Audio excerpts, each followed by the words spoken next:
We have, we'll let you go back to your seats. We have in the room 11 patient association representatives who are members of the CJD International Alliance. CJD Insight, which is Dina's association. Dina's going to monitor a panel, but Eriton has asked for Debbie Yobbs, representing the CJD Foundation in the US, to do a short talk. The other 9 of us will do a question section. Because of time, Dina's going to monitor that. We'll probably cut it down to 1 question, mainly about when you were established, where you're up to, and what you provide. So I'll pass over to Debbie first to do her talk, and then Dina will take over as monitor of the panel, and we'll try and get you all up the front, I think, for that. Thank you, Debbie. Thank you.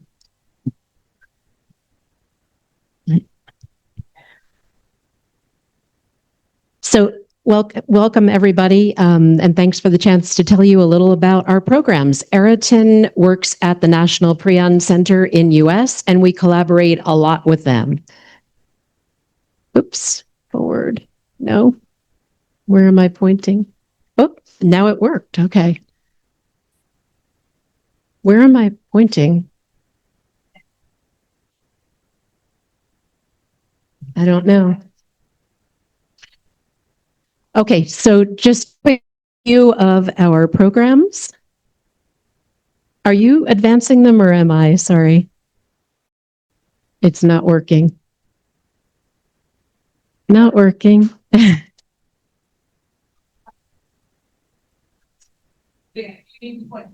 Point back there. Okay.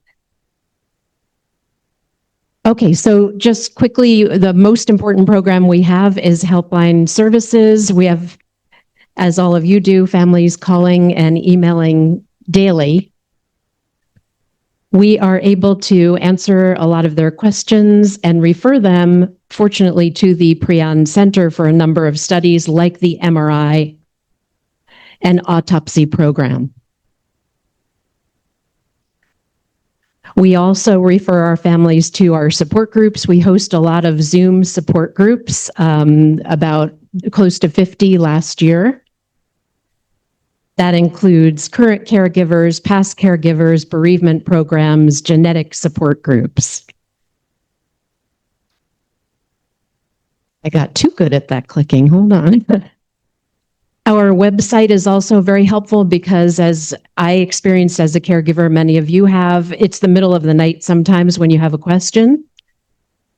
So we include frequently asked questions, videos of past presentations, caregiver info, and much more. We also emphasize medical education because one of the problems we see is people not getting diagnosed quickly or effectively enough. And so Dr. Appleby and others are kind enough to present these sessions on our behalf. We help to arrange them and we cover the transportation costs.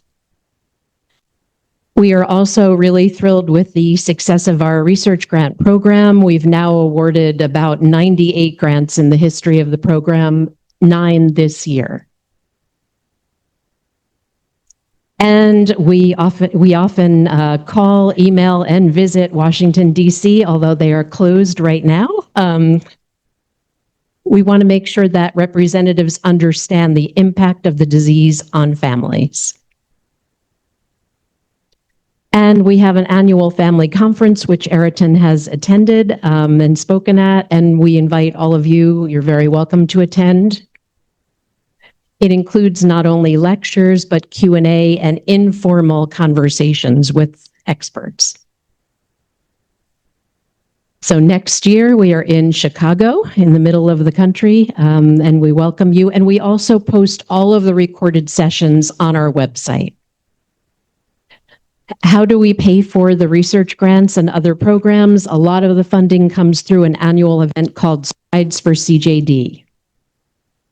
These are walks and runs that are held in about 20 locations across the country. So that's it for me. Thank you if you have questions.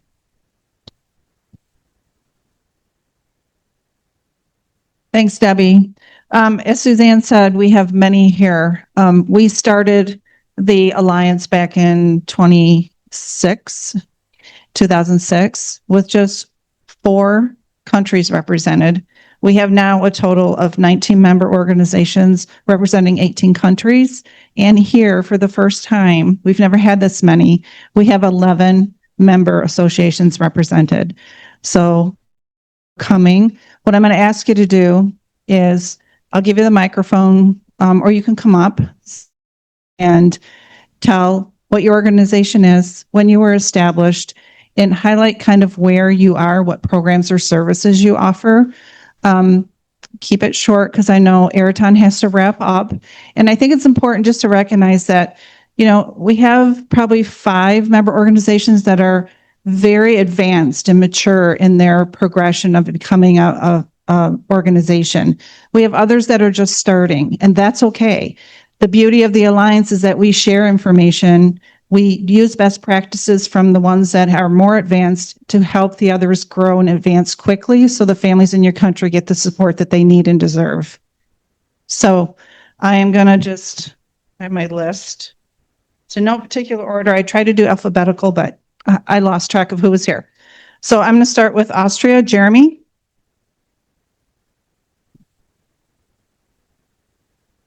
Hi, so I represent the Austrian Association. I have flyers here who have all the essential information about us, aside from the fact that we are the Austrian Association.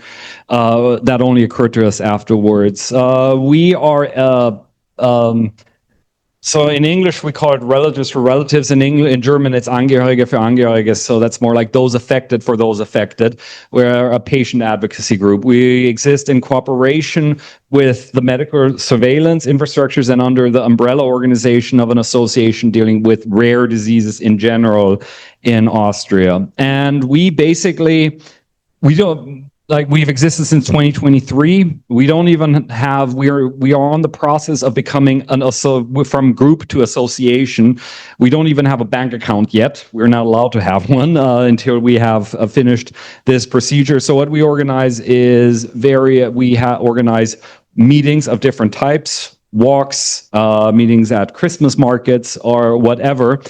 And the most important thing we have, is on our website. There's an email address where you can contact us.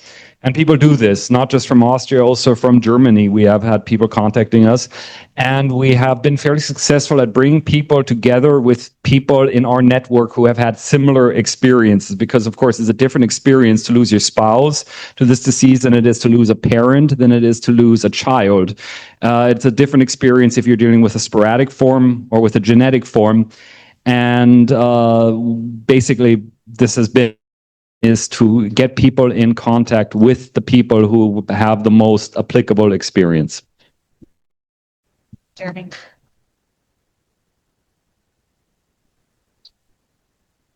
Suzanne, you're next for Australia. We were established in 1992, and our support network was set up to support my cohort group, which is people who received human pituitary hormones for either growth hormone or fertility treatment. I received the pituitary gonadotrophin on a fertility program, and when I found out I'd had a contaminated batch that was common with 2 and possibly 3 of the 4 women who died in Australia, I became very interested in this disease I'd never heard of.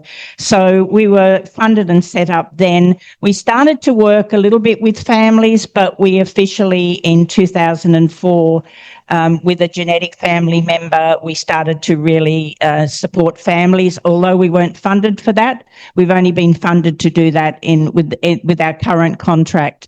So our services that we provide, we have a helpline which comes with me wherever I am in the world. We have a website where people can make contact through that. We have a private Facebook group. So I get contacted by messenger, by text message, by phone, by email, by like Debbie probably does as well. We have a small population of 25 million, and I've worked now with well over 1,000 patients and families.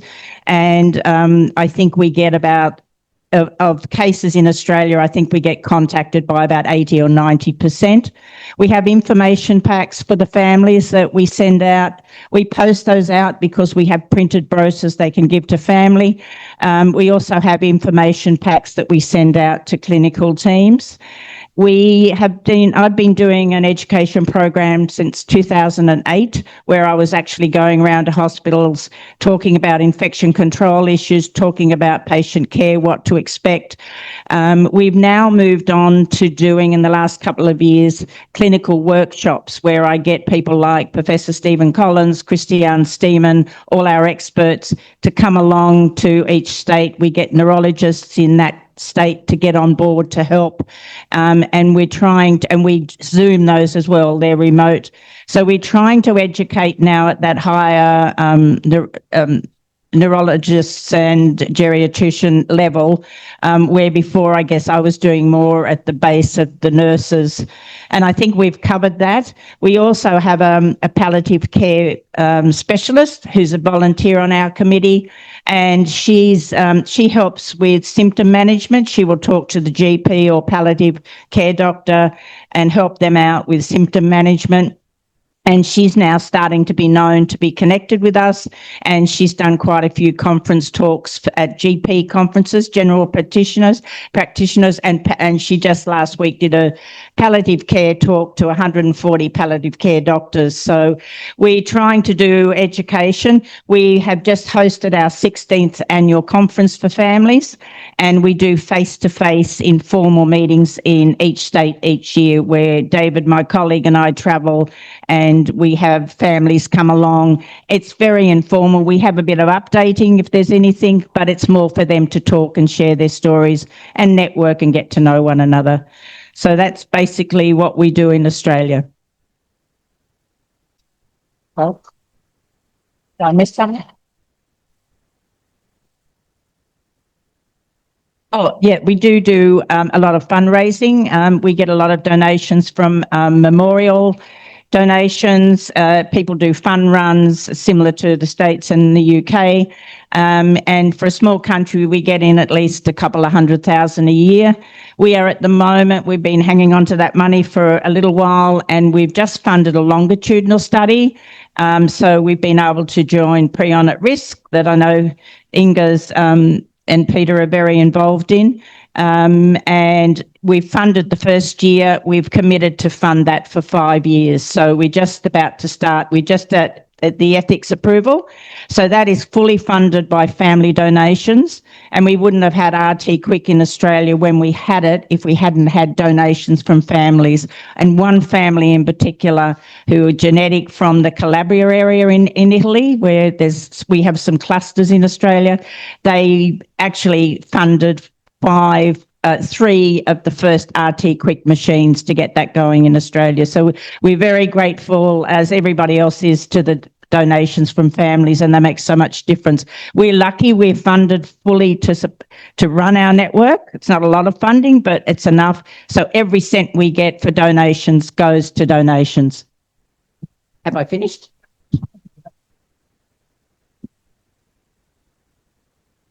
Christiane, do you want to say any more about Brazil?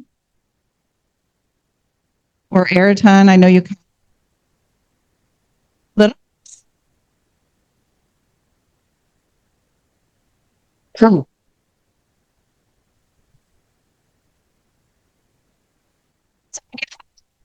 Das associações, né? Os familiares que recebem diagnóstico, porque às vezes nem os médicos conseguem nos ajudar. A gente consegue chegar a explicações, a mais informações das associações, né?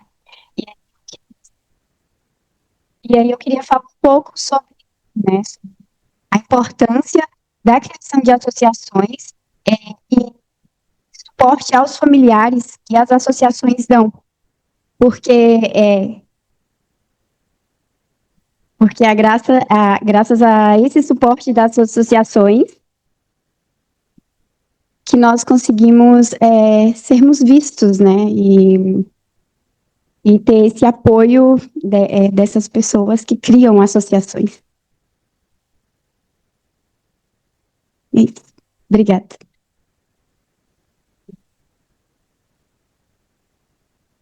Next is Gonzalo from Chile.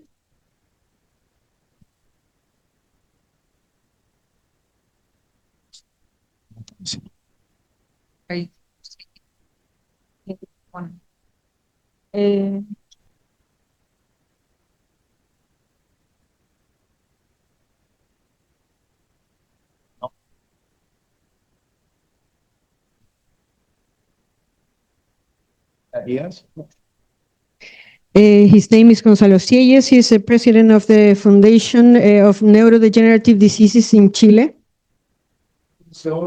Mi padre que falleció de enfermedad neurológica, bueno, que falleció de Creutzfeldt-Jakob en el año 2013. His father passed of CJD in 2013. Bueno, en ese tiempo en Chile existía un desconocimiento tremendo de la enfermedad de Creutzfeldt-Jakob, tanto en la comunidad científica como médica.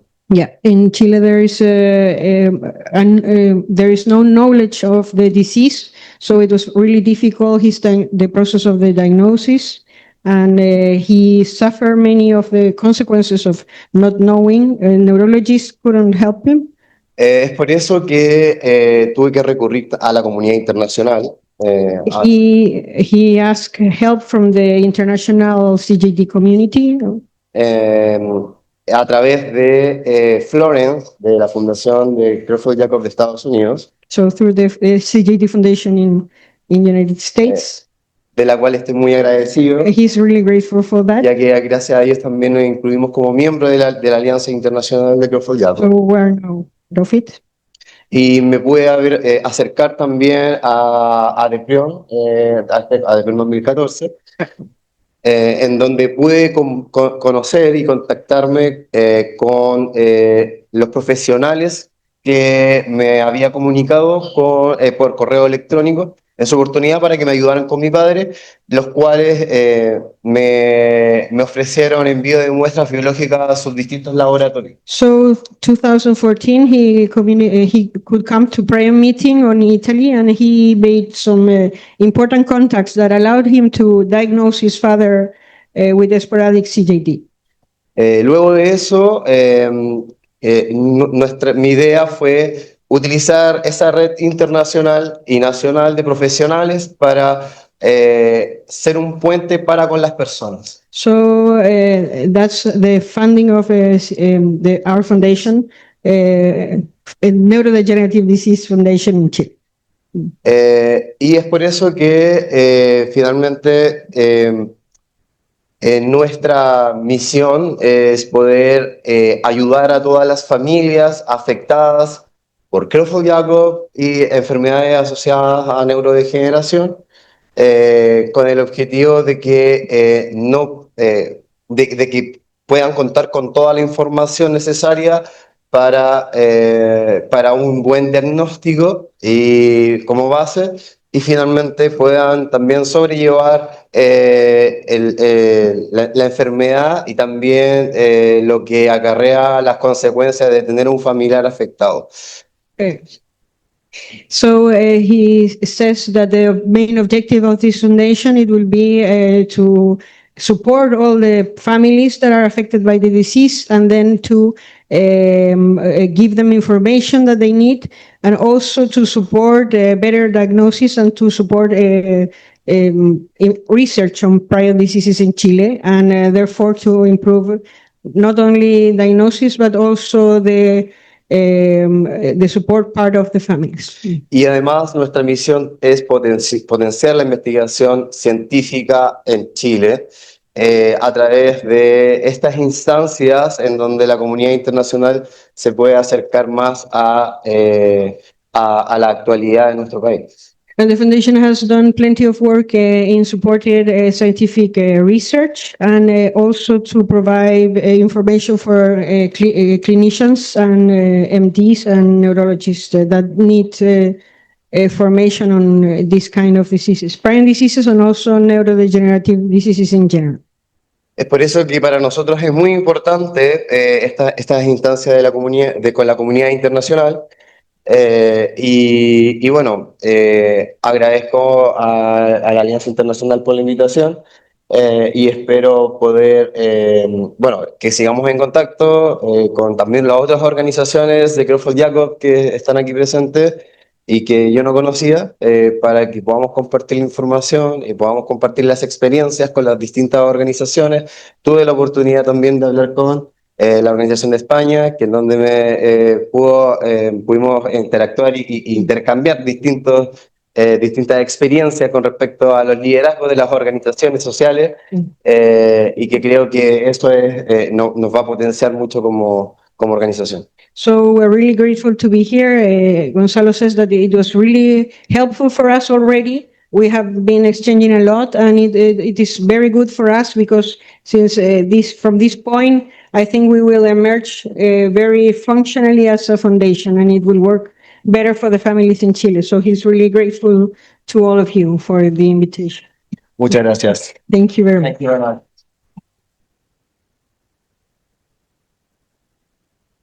Okay, we are running up against lunch, so the next ones I call, if you can keep it under a little bit. I know there's a lot to share, but Pakistan, Seema? Thank you. Hello guys, my name is Saima Zafar. I have done my PhD from Göttingen and I'm basically a biologist, and I'm with this field since like 18 years. I'm working in early diagnostics, identified the biomarkers and so on. So this is my field. But basically from Pakistan, I always think that, okay, do we have any cases? Is there anything we can do? But as this is a rare disease, and as an underdeveloped country, we don't have much resources as well for rare cases. But from last 4 or 5 years, many families contacted us and we rerouted them to our German partner for the identification and the diagnostics. And if we can discuss with them how to give or take care of the patients and so and so. But then in 2020, we established a foundation there, and now a lot of families contacting us, and then we are like at this stage we are guiding them, but the next phase we are in like to establish the diagnostic center in Pakistan, which will deal actually for Southeast Asia, because we don't have much for this, and we are thinking to establish one in our place, and then we can give to India, because a lot of Indian partners contacted us from Sri Lanka, so and so. So this is something, the next phase we will proceed in. And yeah, this is something which I can, like I'm with this field and I'm somehow indulged into this field. And we are also working towards therapeutic sites, like with the people who discussed regarding the therapies. I'm really interested in, we can maybe discuss that. Thank you so much. Thanks. Yeah. Portugal, Deanna?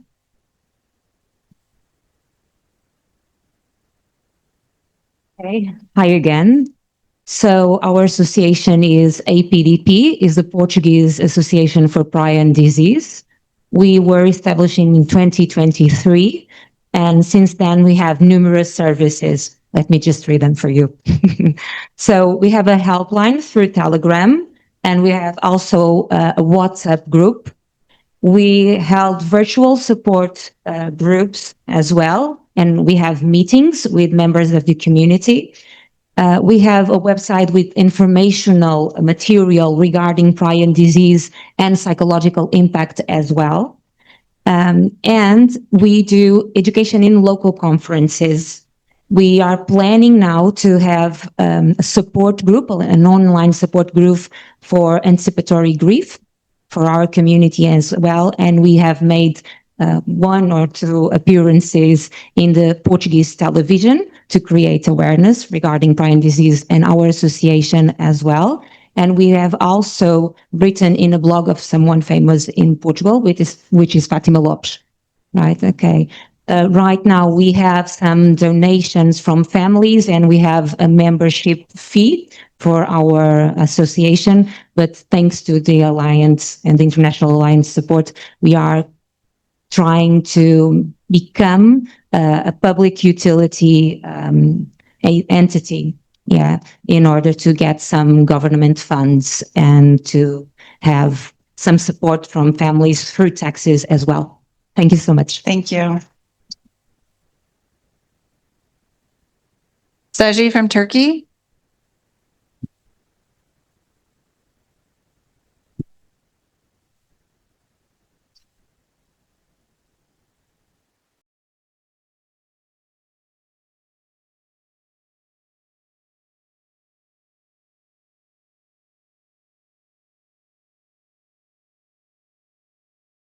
And also we have an email address, and thanks to Susanna and Diana, like I have contacts from the like families, and like we are providing support through email or phone calls. And if they need any, I don't know, they also like give information about the neurologists, that we also contact them to know more about the other cities or other cases, because unfortunately we don't have surveillance center in Turkey, so we don't have any statistical information.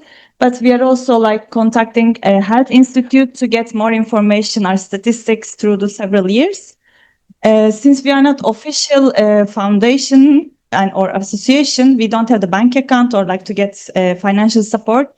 But soon, I think after we have like, we are more people and then more organized, and we can have the like official entity, and then would be also better for the development of the association. Thank you. You've done a lot in a short period of time. All right, we got two more. Sarah from Spain and then Peter from Germany.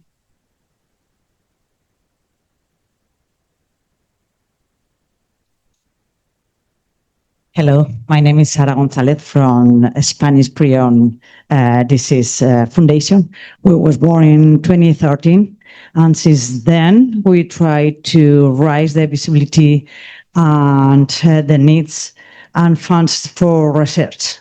There are more than 15 research grants so far, and not also we focus that, but as well we support the families and offer psychological and legal services.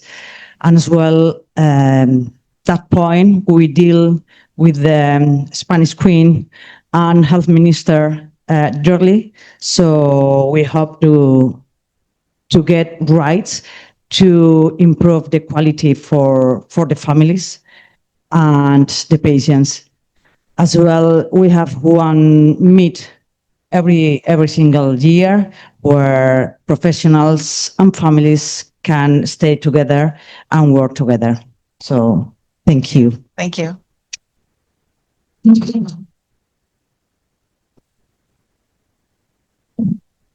Yeah, hello, I'm Peter. I'm a neurologist. I'm not a family member, but still I'm a member of the German Family Association as a counselor and supporter. And because Jens, the president of the German Association, couldn't be here this year, I have the honor to speak on behalf of the association. And the German Family Association is called CJK Initiative, which is probably difficult to pronounce for somebody outside of Germany. And it was founded in 2012. And since then, we did some work in, having a website providing information on prion diseases in lay language. And there's a helpline, and many patients and relatives have used this over the years, and they're doing a tremendous job to provide, give people some security that they're not alone, which the physicians cannot do because they don't know how it feels. And this is one of their aims to give that, to support their peers in that way. And we do annual meetings, which are also meant as family meetings, but also, an interface for clinicians and family members to meet. And since last year is also biological scientists. We're a public association and have a bank account, but most of the work is done, as in all years, by the members on a voluntary base. This is the biggest resource that we have. Thank you.